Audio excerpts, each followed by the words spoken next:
Dalam keputusasaanku, tiba-tiba ada seseorang yang datang menjengukku. Hampir saja jantung ini terlepas dari tempatnya. Melihat sosok yang kini berdiri tepat di hadapanku, orang itu adalah Aisyah. Aisyah menghampiriku perlahan dan tersenyum menyeringai kepadaku. "Apa kabar, Akmal? Apa kau betah tinggal di sini?" "Sepertinya betah ya." Aisyah berbisik di telingaku diiringi tawanya yang menakutkan. "Apa maumu?" ucapku dengan kesulitan berbicara. "Aku mau kau mati." Aisyah tertawa terbahak-bahak. Kemudian mengambil sebuah pisau dan bersiap melayangkannya tepat ke arah perutku. Dengan tubuh mulai berkeringat dan jantung terpacu kencang, aku hanya bisa memberi isyarat dengan menggelengkan kepala. "Stop, jangan lakukan itu Aisyah, kumohon," jeritku dalam hati serta dengan gelengan kepala yang kencang. Sepertinya Aisyah tak peduli. Ia sudah kerasukan setan. Sebenarnya siapa yang gila sesungguhnya di sini? Aku atau Aisyah? Pisau dilayangkan ke udara, kemudian dengan cepat menghunuskannya ke arah perutku. "Tidak!" Aku berteriak sekuat tenaga di dalam hati. Mataku pejamkan. Sudah pasrah jika memang hidupku hanya sampai di sini. Pisau itu berhasil menembus perutku. Rasa sakit pada koyakan pisau itu bagaikan luka yang diberi perasan jeruk nipis. Perih hingga membuat tubuhku tersentak kuat. "Akmal, sadar nak, jangan seperti ini." Seketika tubuhku kejang-kejang. Dalam keadaan seperti ini terdengar suara ibu bergema bersama suara gelak tawa Aisyah. "Ada apa ini? Sudah matikah aku? Nyatakah ini semua? Atau aku sudah benar-benar menjadi gila?" Pandanganku terasa samar. Tak tahu siapa yang memegangi tubuhku dan kemudian memaksaku meminum obat. Aku berontak sekuat tenaga dan tubuhku seketika seperti terjatuh dari tempat tinggi. Sesaat semua menjadi gelap. Sayup-sayup, terdengar suara wanita sedang melantunkan ayat suci Al-Quran dengan suara indahnya. Aku segera membuka mata dan berusaha menggerakkan seluruh anggota tubuhku. Rasanya nyeri sekali, bagaikan sudah lama berbaring di tempat tidur sehingga membuat seluruh otot ini kaku. Aku berusaha untuk duduk dan tak lama terdengar suara wanita. "Alhamdulillah kau sudah sadar, Mas." Aisyah segera menghampiriku dengan wajah tersenyum bahagia. Mengapa Aisyah sangat berbeda kali ini? Bukankah tadi ia ingin membunuhku? "Jangan mendekat Aisyah, aku mohon jangan bunuh aku." Aku tersadar kalau aku sekarang sudah bisa berbicara dan aku sudah tidak stroke lagi. Terima kasih ya Allah. "Tenang Mas, jangan banyak bicara dan gerak dulu. Tunggu, aku segera panggilkan dokter." Aisyah berlari keluar kamar dan berteriak memanggil dokter. Apa ini? Apa yang terjadi? Dalam sekejap aku kembali sehat. Namun sepertinya aku bukan berada di rumah sakit jiwa. "Dokter, dokter, cepat ke sini." Dokter segera datang dan kemudian memeriksaku. Alhamdulillah, Pak Akmal sudah sadar dari koma dan sudah melewati masa kritisnya. Ucapan dokter membuatku semakin bingung. Koma? Kritis? Siapa? "Mana Sandra? Mengapa kau di sini, Aisyah?" Kulihat perut Aisyah sudah membuncit besar. Apa mungkin dia sudah menikah dan hamil dengan dokter itu? "Sandra siapa, Mas? Aku tak mengerti," ucap Aisyah dengan wajah polosnya.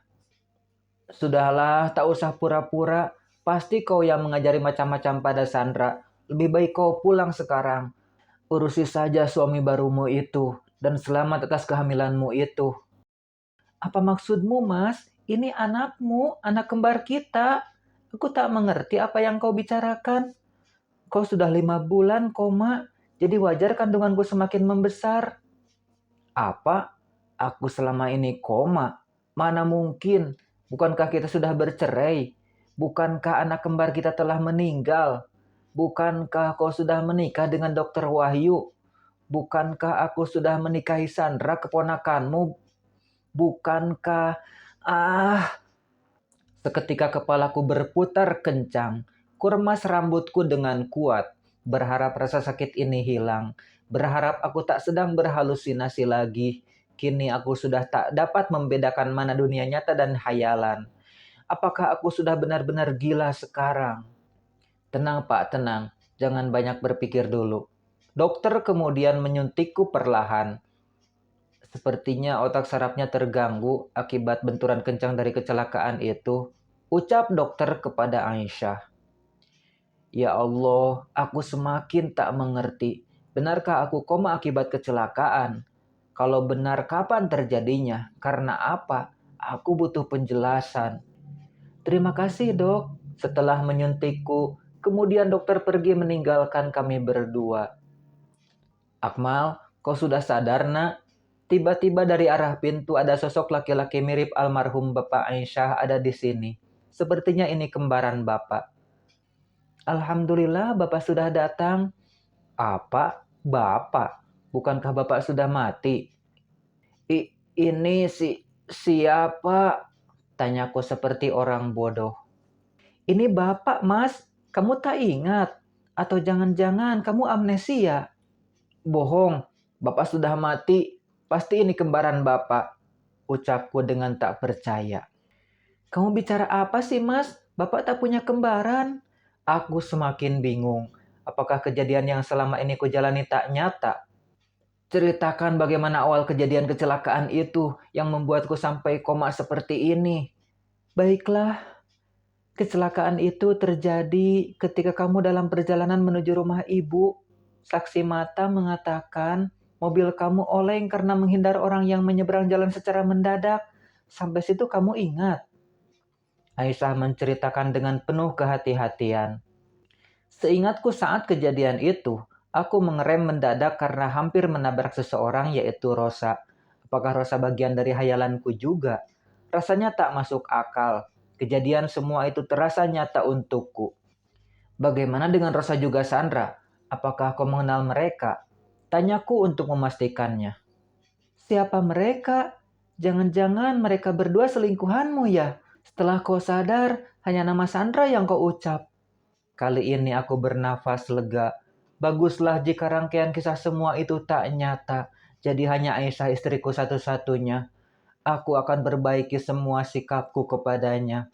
Mungkin ini teguran dari Allah karena dosaku selama ini kepada Aisyah. Keesokan harinya, aku sudah diperbolehkan pulang. Aisyah membawaku ke suatu rumah kontrakan kecil, bukan ke rumah mewahku. Aisyah, mengapa kau bawa aku ke rumah sini? Rumah siapa ini? Ini rumahmu, Mas. Lebih tepatnya rumah kontrakan. Maaf, rumah mewahmu dan seluruh harta yang kau punya sudah kujual untuk biaya pengobatanmu selama di rumah sakit. Sekarang kamu sudah tak punya apa-apa lagi. Ikhlaskan ya, Mas. Mataku membulat. Bagai tersambar petirku mendengar kabar buruk itu. Aku harus ikhlas. Biarlah aku kehilangan harta asalkan aku tak kehilangan keluargaku. Harta yang paling berharga sesungguhnya. Aku, Aisyah juga Bapak memasuki rumah kontrakan kecil itu dengan perasaan tak menentu. Baru beberapa langkahku memasuki rumah dan baru saja aku bisa bernafas lega. Tiba-tiba kulihat di dalam ruang tamu ada seorang wanita sedang duduk sambil menonton TV. Yang membuat jantungku terasa berdebar lebih cepat karena wanita yang kulihat itu adalah Sandra. Sandra tersenyum dingin ke arahku. Aku yang masih berdiri memaku tak bisa melanjutkan lagi langkahku. Perasaanku mulai ragu dengan berbagai tanda tanya di hatiku. Ada apa lagi ini? Mengapa bisa ada Sandra di sini? Benarkah kemarin aku koma? Atau jangan-jangan ini semua hanya bagian dari rencana mereka untuk membuatku menjadi gila? Sandra, ucapku dengan terbata. Mas, stop. Sudah beberapa kali kau menyebut nama itu setelah kau sadar. Ucap Aisyah dengan nada suara tinggi. Itu Sandra, sepupumu kan Aisyah? Aku berusaha mengingat kejadian yang kualami sebelumnya. Dia bukan Sandra, Mas. Dia Mbak Ayu, pengasuh anak kita. Aku semakin gusar. Antara percaya dan tidak, ini semua tak mungkin hanya sebuah kebetulan semata. Sudah-sudah, mungkin Akmal masih bingung. Secara kan dia habis koma lama, beri waktu dia untuk beristirahat. Bapak atau mungkin kembarannya melerai perdebatan kami. Aku masih belum bisa percaya begitu saja.